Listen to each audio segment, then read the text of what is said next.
So I don't know about you guys, but right about now, I am feeling like my brain has stretch marks. It's usually a good sign. It's a sign that you learned something, right? And today we have learned so much.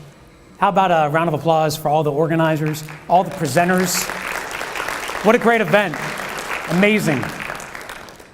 But if there has been one thread, one strand that has run between all these wonderful pieces of learning that we've done today, it's that great content has to do three things. It has to create value, it has to build trust, it has to drive action. And as creative people and leaders of creative teams, we know that none of that can happen unless the feedback that people are sharing and getting helps put your content over the top, not over the edge. What happens, though, when things look like they're about to go over the edge? When you know something is wrong, when you know something has to be said, but you just don't know what to say. Or worse, you do, but you just don't want to say it. Today, I want to help you transform the way you do your content by changing the way you think about the people who are behind it. And we'll do that in three parts. First, we'll take a quick lap through some of the brain research showing you why traditional feedback might be failing you. Next, we'll look at a radical alternative to the traditional way of giving feedback, one that is an absolutely perfect fit for anyone doing any sort of creative work, especially content marketing. And finally, we'll wrap up with some strategies. Two things that you can do right away to change those really difficult one-on-one conversations you have to have with people at work, and ways to generate the creative capital and to raise the creative quotient of everyone around you on your team. But just in case you're a little bit unsure if you need a feedback fix, why don't we do a quick little exercise that I like to call sentence completion. Would you do me a favor and please stand up? Probably not a bad idea for this time of the day, right? Stretch out a little bit. All right, here's how sentence completion works. I'm going to throw a sentence stem up on the screen, and I want you to shout out as loud as you can the word or the phrase that best completes it. Okay? Easy enough? Top of mind. Don't overthink it. Let's try a practice round. I see some people a little nervous. All right, here's the first stem. Ready? The best part of my job is...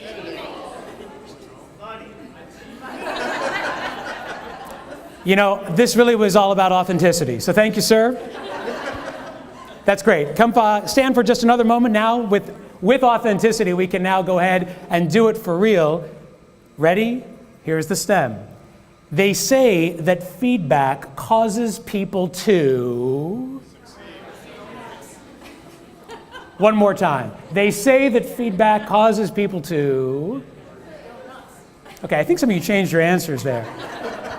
Okay, you can go ahead and find a seat. The ones that I could actually hear were slightly negative, and frankly, that's not very surprising because that's, after all, the association most of us have with feedback. It's negative. And there's a very good reason for that. For as long as we have roamed this beautiful earth for thousands of years, people have always been on alert, been on the lookout for threats in their environment. We have developed and pressed and honed this wonderful sense of threat awareness to survive, to be safe. And when we do perceive threats in our environment, when safety looks like it's called into question, our brain signals one of three responses: fight, flight, or freeze. Now imagine for a moment it's not a tiger chasing you, but your boss, and instead of a mad chase through the jungle, it's a feedback session or performance review, or even something more casual, like when your boss says, hey, can I just give you some feedback on the pitch you just did? All of a sudden, we go into primordial threat awareness mode. We fight, we argue and get defensive, we take flight, we run as far as we can from that encounter. And by the way, if you're a manager or a creative director, you might run far away from giving that feedback as well if the research is true. Or we freeze. We slip into a state of mental paralysis. Let me show you what this looks like. This is a picture of the brain in a state of rest. Actually, if you're looking closely, that blue, it kind of looks like 2 eyes, a nose, and a handlebar mustache, right? Right? I was flying back from Seattle a couple weeks ago. I did a training for the Gates Foundation, and sitting across from me at the gate was an older gentleman with the most beautiful handlebar mustache. I looked at the man, I looked at my slide deck, I looked at the man, I looked at the slide deck, and I said to him, "Excuse me, sir, but I think I have a brain scan that belongs to you." He got up and left. But all this blue represents cortisol, which is the stress-inducing hormone that floods our neural pathways anytime we go into threat awareness mode. And in this instance, it happens to be quite low. This, however, is a picture of the brain that has just heard the most threatening question known to man. When your boss or your colleague pulls you aside and says, "Can I give you some feedback?" Ooh, look at the cortisol. Look at how it spiked. Do you remember back in the late 80s, that great PSA, "This is your brain," showed a picture of the brain. "This is your brain on drugs," showed a picture of the fried egg, right? So a lot of ways, this reminds me of what it's like to get feedback all the time. This is your brain on feedback. Scared, stressed, shut down, literally shut down. The parts of the brain that are responsible for creativity and executive functioning, the parts of the brain that we need to do our jobs every single day, those parts of the brain go dark whenever we get feedback, especially when that feedback is negative. We've been hearing a lot today about the power of great storytelling and great content. Just to let you know what great content that PSA was, I was about 8 years old when I saw "This is your brain on drugs" for the first time. And it shook me. I mean, shook me to the core. And I remember the next morning at breakfast, I sat down and my mother brought me a nice hot breakfast and she put it before me and I freaked out. And she's like, "What's wrong with you?" And I said, "The man on the TV said, don't do fried eggs." And to this day, I haven't. So there you go. There's a very good reason for why we react this way, my friends.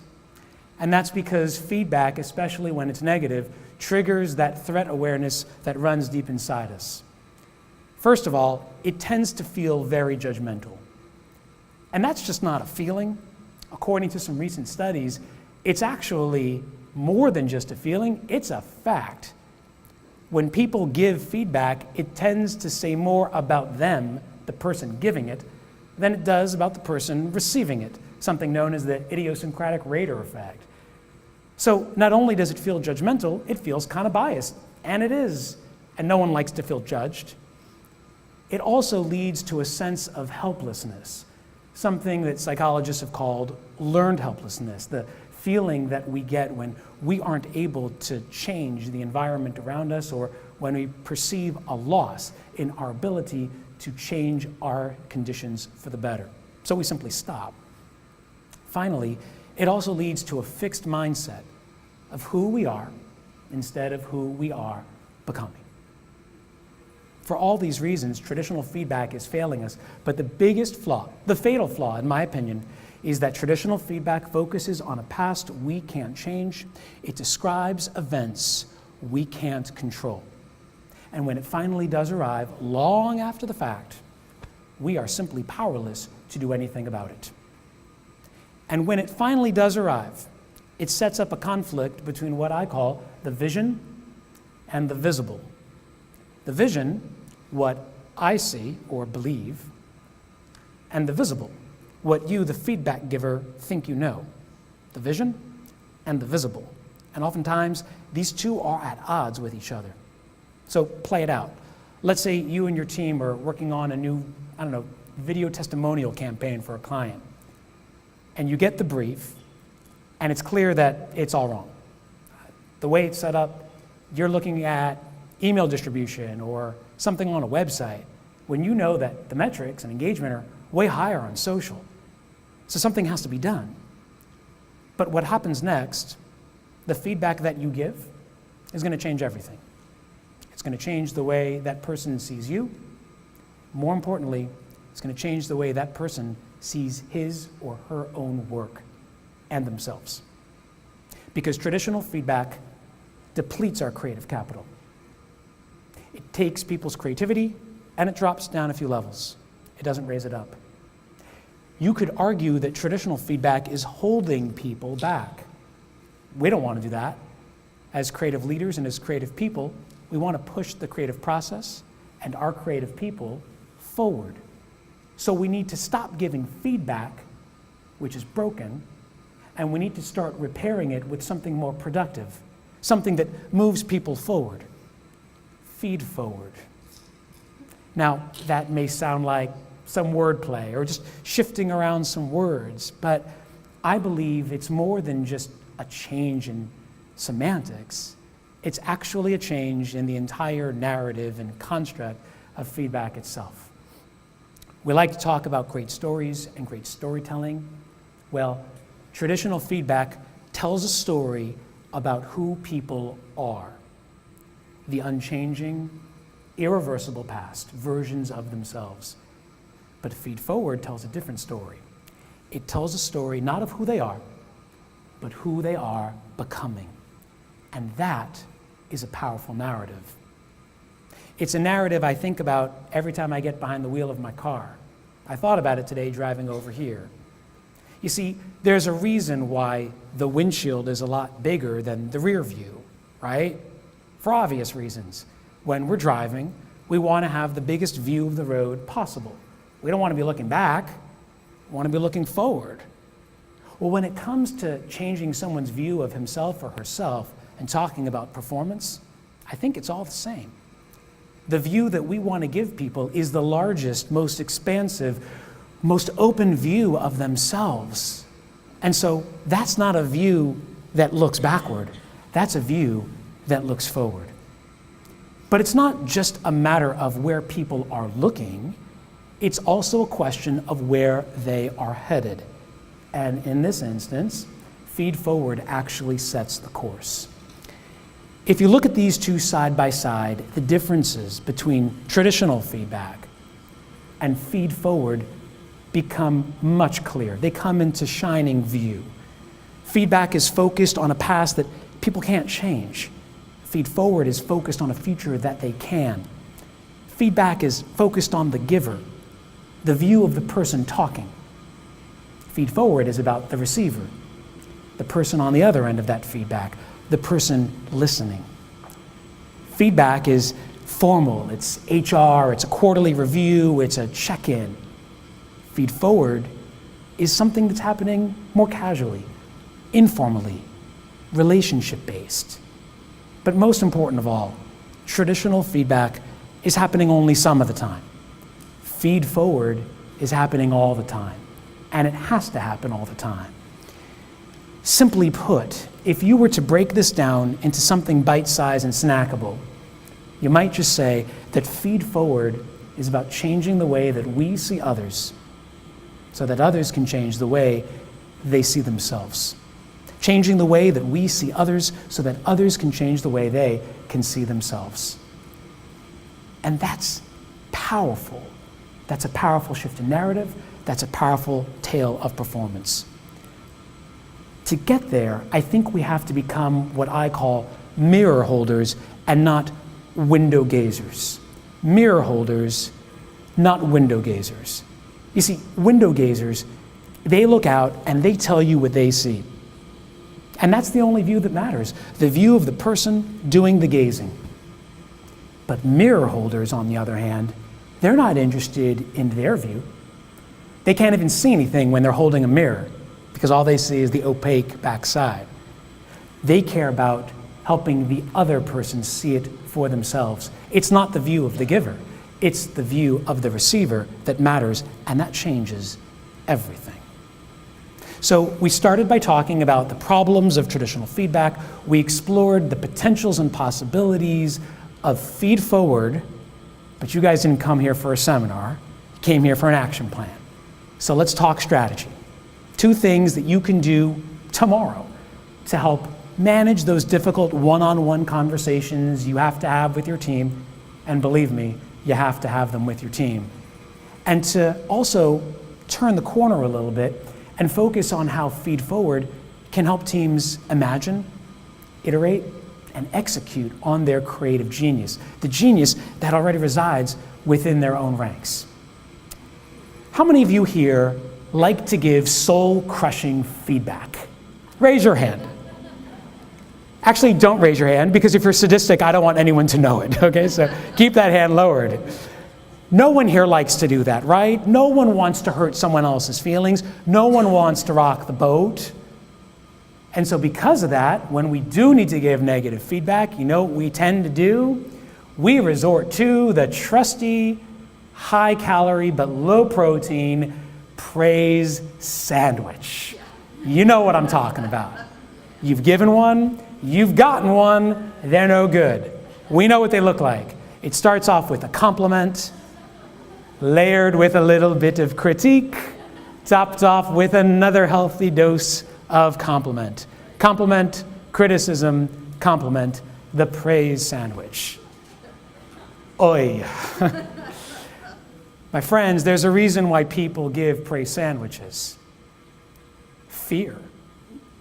We're afraid of upsetting the other person. We don't want people to be unhappy with us, right?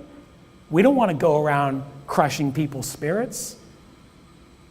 And so what do? Even though what we really want to tell people is this, the criticism tucked inside, we soften it with some lovely compliments and praise that's supposed to take the edge off the whole thing. So imagine John, star guy, really creative, one of your best content creators. John has a bit of a problem though. When you get into brainstorming sessions, John tends to be a bit of a loudmouth. He tends to run the whole meeting and overshadow everyone else. So you decide you got to give him some feedback. Some of you know John apparently, right? There's a John in every department, okay? So you pull him aside, you say, John, come here for a second. He's like, yeah, what's up? Remember, he's a high energy guy, he's excited, he likes talking to you, you like talking to him, you don't want to ruffle feathers. You say, hey, John, you are one of our best content guys. Yeah, I know, all right? He also has a bit of a narcissism problem, but okay, whatever, leave that aside. Right? You're really great. Thank you. Listen, in today's meeting, John, it got a little bit too much. You kind of took over the meeting. You didn't really leave any room for the others. What do you say next time you kind of, take it down a few notches, right? But hey, bring that energy next time, man, because you are my man. And John leaves that feedback encounter, and he's pumped up. And he's thinking, I'm a top performer. I bring the energy. My boss likes me. He wants me to do it again. Because you know what psychology tells us? You know what researchers have discovered? When you give a praise sandwich, do you know what people actually hear? Praise.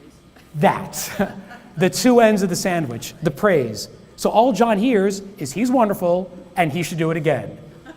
And you're feeling good about yourself because you think, hey, mission accomplished. I delivered feedback. But neither of you have won.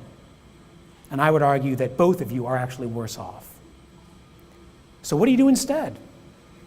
Drum roll, please. Instead of the praise sandwich, how about a feed-forward rap? Huh? I thought of calzone, but it was too many letters.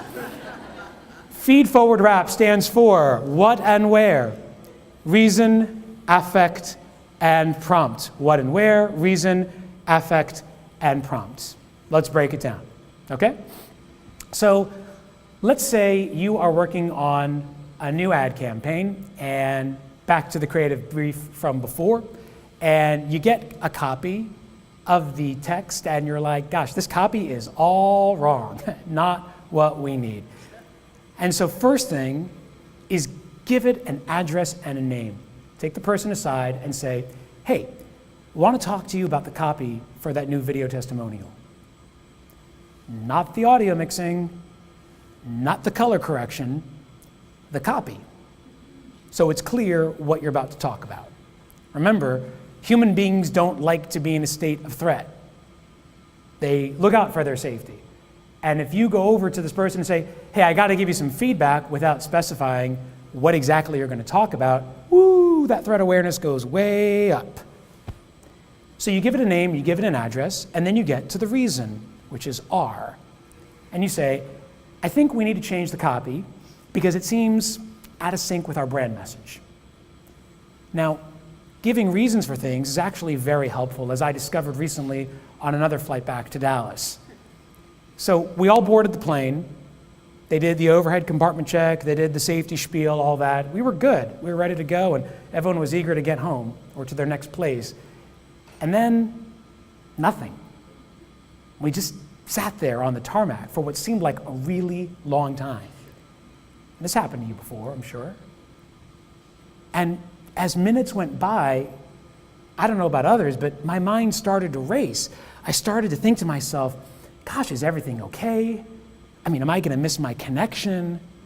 Am I really gonna have to sit next to this guy for any longer than necessary, right? And so all of a sudden, the pilot gets on the intercom and says, hello passengers, just wanna call your attention to the delay that we've been experiencing. Thank you for your patience as we get things going here. It seems we had a little bit of an unexpected delay. Our first officer had to take a quick trip to the men's room. But he's back now, and we're ready to roll. Sorry for the inconvenience, and we'll be skybound in just a few moments. Well, now we know two things, okay? We know we're about to leave, and we know the first officer shouldn't have Mexican food before he flies, yes? Reasons help us figure things out. It de-escalates that tension. So reason, that's good. But now to the all-important affect. A, what feelings does this cause you? And here, I don't mean to turn this into a therapy session, but getting to feelings and moving away from judgment is actually a very smart idea. Because as human beings, we are hardwired to argue with what people say, but we have a harder time arguing with how they feel, right? And so if you're giving feedback and it comes across as judgment, well, that's probably going to elicit an argumentative response from the other person. But if instead of accusing the person or judging the person, you say, I feel like this copy makes me feel giddy, when really I think we're looking for a more subtle emotion. Now, you can't really argue with a feeling, can you? And that leads to the all-important clincher, the P, the prompt, where you now become that mirror holder, and you say to the person, so what can we do about this? What do you think? Instead of telling the person what to do, you ask the person what he or she thinks needs to be done. Because that builds autonomy, that builds trust, and ultimately that builds relationships, which is at the heart of all feedback. It's not about just giving over information. It's about forging relationships around information that has to be shared. Feedforward wraps. What and where, reason, affect, prompt. These wraps help us get what we want by giving others what they really need. Timely, authentic, specific feedback. That doesn't pull any punches, doesn't hold anything back, but bundles criticism together with emotions and statements in a way that lets the other person decide what needs to be done next. So that's great as far as turning around those really negative conversations that you try to avoid or dread having to have at work one-on-one. What about feed forward, raising the creative capital of everyone around you? Because feed forward is just as effective when it comes to helping teams identify, refine, iterate, and execute on their creative vision. Now, most of the time, when you want to tap into the creative genius of your team, what do? You brainstorm. And brainstorming isn't bad. Tyler showed us some ways to make it better. But the thing with brainstorming, well, it's this. This ever happened to you? You're tapping the genius of your team, you're pitching an idea, you're talking about things together, maybe new strategy, and there's one loudmouth, John, right, who's taking over the meeting again. And John is leaving no room for anyone else's ideas to surface. And he runs out the clock with his views, and no one else's views get to surface. So we got a great one-on-one with John, but we didn't find out what anyone else was thinking, and that's a bit of a problem. So what if instead of brainstorming, which is everybody talking at once, we did something else called brainwriting, which is where everyone is writing at once. And here's how it works. See, with brainwriting, you give everybody a card, and everyone gets to write down their idea, whatever it is you're working on, whether it's content, whether it's a new pitch. You might just be even trying to plan a nice welcome event for some new hires that are going to be coming on board in a few weeks. And so instead of everyone charging at the castle, jumping over the gates with their own ideas at once, you give people time and space to think, and for everyone's voices to be heard, or in this case, transcribed. And after everyone writes down their ideas, you collect the cards, you swap them out, so that now everyone has a new card, not the one they had before. And here, there's only 2 rules. No guessing, okay? Don't try to guess whose card it is, you probably could anyways. And no judgment. You can't shoot down the other person's idea. All you can do is grow it, enlarge and expand that idea with your own input. So if, let's say, you're going to be having some new people come on board in a few weeks and you want to do something nice to really make them feel welcome, do a brainwrite session and everyone puts down their ideas on the card.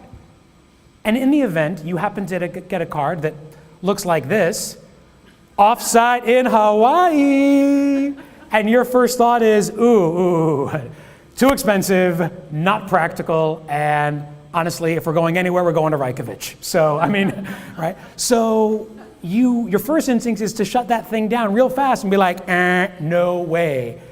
But instead of doing that, try to keep the idea afloat and maybe come back with something like this. Office luau, right? And so now you've kept the idea, you haven't shut it down all the way, and you've actually given it new life and a new vibe. Now, this is a super effective feed-forward strategy, brainwriting, because it does a few things. Number 1, there's equity. Everyone gets a say. Number 2, there's teamwork. Everyone's participating without judgment. And 3, there's ideation. Ideas get to be pitched and perfected in real time. It's a fantastic way to go about your next brainstorming session. It's a useful alternative. And if it sounds to you a little bit like improv comedy, well, that's because it kind of is, right? Improv, as anyone who's ever watched improv or done improv knows, holds to 3 central rules. Number 1, accept all offers. There's no such thing as a bad idea. Number 2, make your partner look good. But the most important of all, number 3, reach for a yes and instead of a flat out no. Yes and. 2 small words, 1 huge difference. I can't think of a lot of concepts that pack so much meaning into just 2 words. Can you? There's I do. That could change your life. You're fired. That could definitely change your life. Tailored content, right? How many times have you heard that? And yes, and. Instead of leaving ideas dead on the side of the road, yes, and thinking breathes new life into them. It gives them a new spirit. It gives them a new purpose. If you started to run your meetings like this, with a yes and instead of a yeah, but, I think you would change the dynamic of everything on your team. You'd stop looking at ideas as already finished products. You'd see them as emerging processes. You'd stop looking at things as finished and stopped in their tracks. You'd start looking at things as evolving and beginning. You would stop rejecting and ignoring other people's ideas. You would start enlarging and expanding upon them. And most importantly, you'd stop silencing and shutting out the other people on your team. You'd actually start working better together. When we do these things, it does require a shift in our methods. And the brainwriting and the raps and these other techniques They're very helpful. But ultimately, if we want Feedforward to be effective and to really make a difference, it's going to take much more than just a change in our methods. It's going to require a shift in our mindset.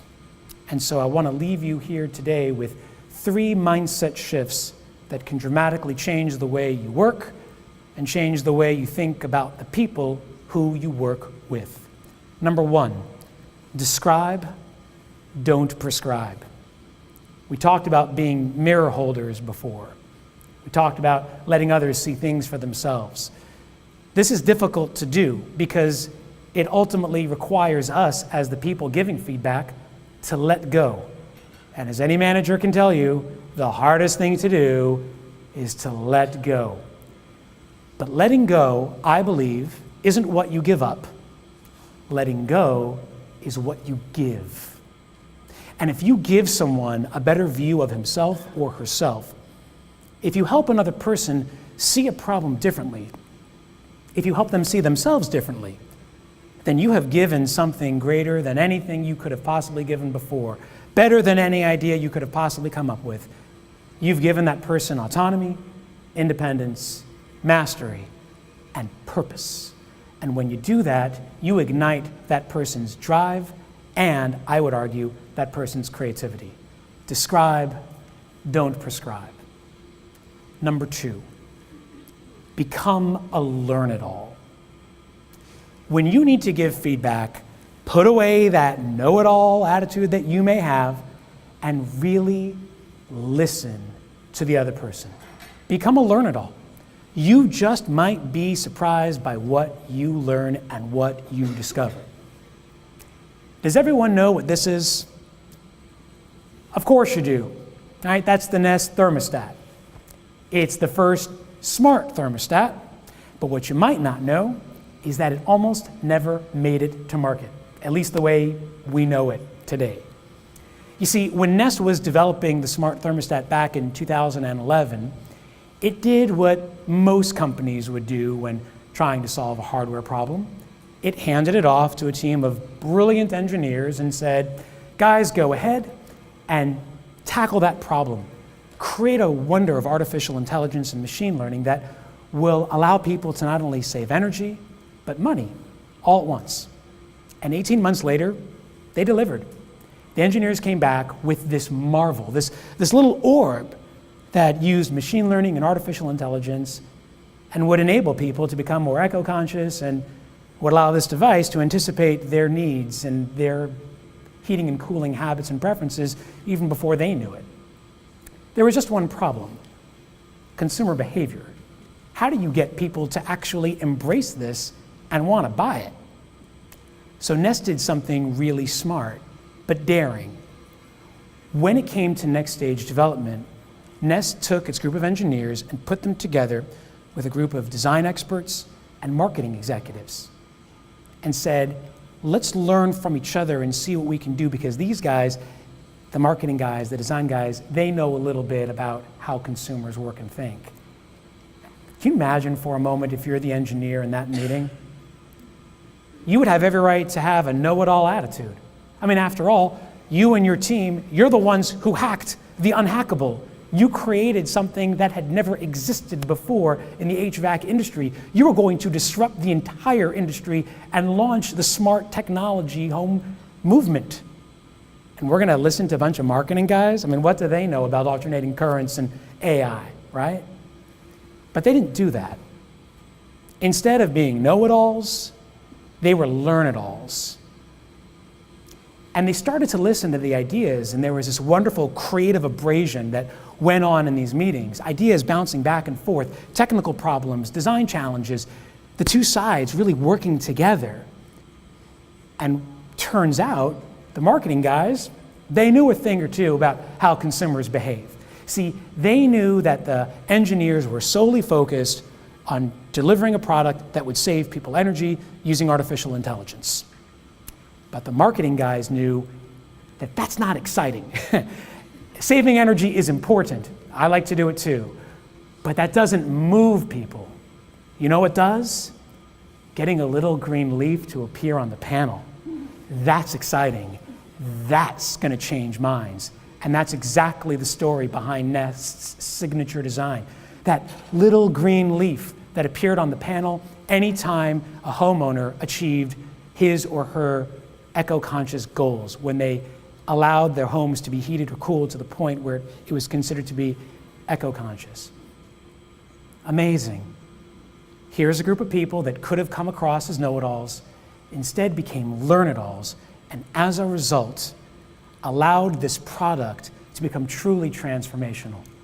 Because if they didn't, if they had stuck to their guns and been like, we're just gonna focus on the tech guys here, you guys do whatever you want, but we're gonna make sure this is technologically pure, then Nest might have just have created the most brilliant, smartest, life-changing device that nobody ever would have wanted. Become a learn-it-all. And finally, number 3, fill up people's buckets.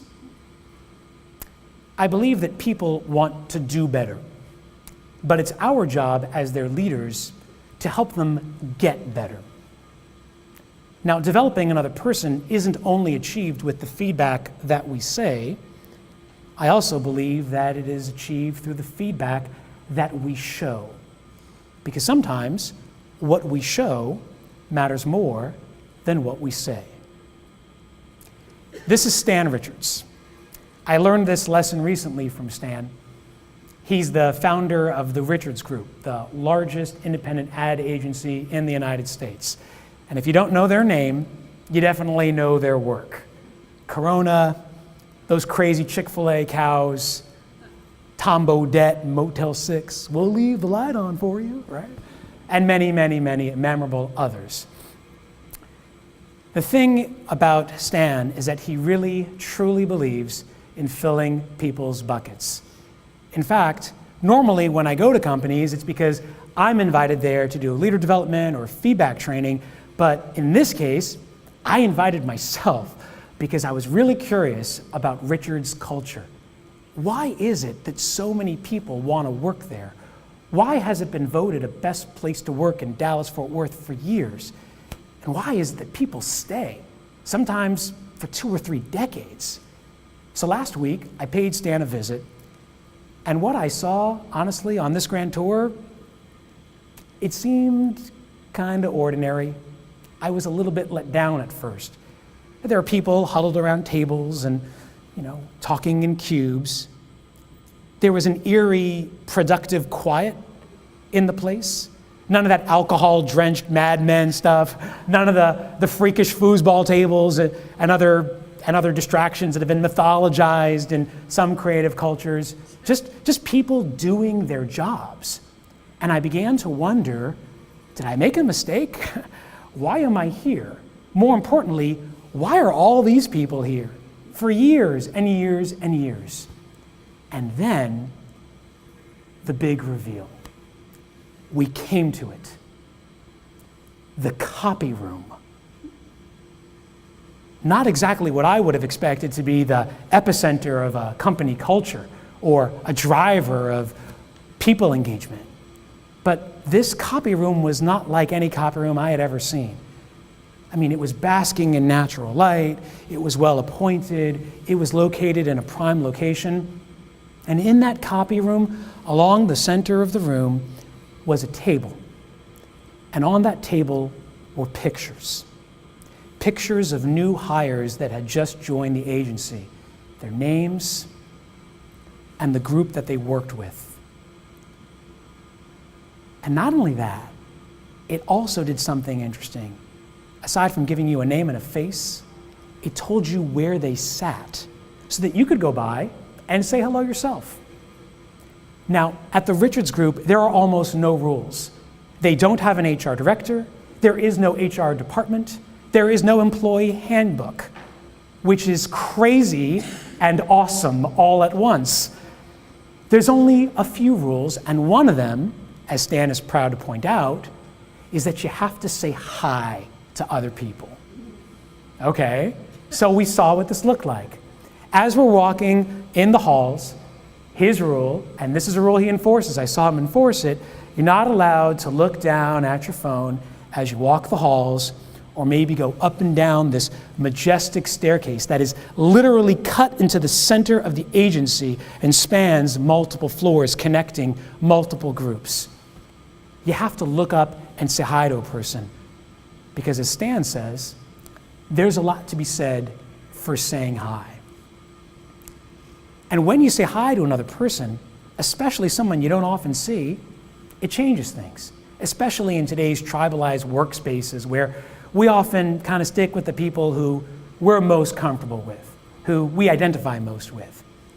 But Stan has a way around that also, a way around all the tribes. You see, at Richards, where you sit doesn't just determine who you know, it determines what you know. Because all the people at Richards, they sit in mixed groups. Design next to account management, next to creative, all sitting in each other's spaces, learning about each other's work, gaining a mutual respect for the work that everyone does. And isn't that the point? Ignorance breeds in isolation. Am I right? If we want people to feel connected to each other, to feel attached to the work that they do, and to the people that they're doing it with, then we need to fill their buckets, and we need to make sure that they are exposed to all aspects of the work that they are doing. I really believe in filling people's buckets. And I try to send out a weekly leadership roundup to help people do just that. And I know that it probably is inappropriate to ask for opt-ins on stage, so I'm not. I'm going to let my 5-year-old do it for me. Are you going to say no to that face? No, you're not. It's his birthday in a couple of weeks. Oh. If you'd like to help fill your bucket and fill other people's buckets, feel free to join in. I would love to help. So let's recap what we've done today. We started by talking about the failure of traditional feedback. We talked about your brain on feedback, how it shuts us down, how it literally depletes the human capital all around us. We talked about a feedback fix, things we can do to embrace feed forward, a new view of performance, a new view of the people that we work with. We talked about a couple of strategies. We talked about brainwriting. We talked about feed-forward wraps. And then we moved away from just methods and messages. We talked about mindsets, the things that we need to do to really embrace a new view of the work we do and the people we do it with. Describe, don't prescribe, be that mirror holder. Become a learn-it-all, like the people at Nest, and fill people's buckets like Stan Richards and the Richards Group, who don't just build cultures and build great messages, but they also build a culture of respect. Ultimately, what this all comes down to is a question of perspective. So I want you to look at this picture, and I want you to tell me what you see. Do you see a person looking straight at you or from the side? And the answer is yes, because it all depends on your perspective. And the same is true when it comes to the people we work with and the people we manage and the products that we serve. It's all a question of perspective. And how we choose to see someone and the work that that person does, it's just a matter of perspective. So you can either take a picture of the past and look at an unchangeable, irreversible view of who that person was, or you can imagine a vision of the future, new possibilities and potential, not who this person was, but who this person is and might still become. And if we are brave enough and bold enough to do just that, to make that fearless shift from feedback to feed forward, I think we're going to do a world of good. I think we're going to make things better. Better for the brands that we serve, better for the messages that we share, and ultimately, better for the people that we support. Thank you very much.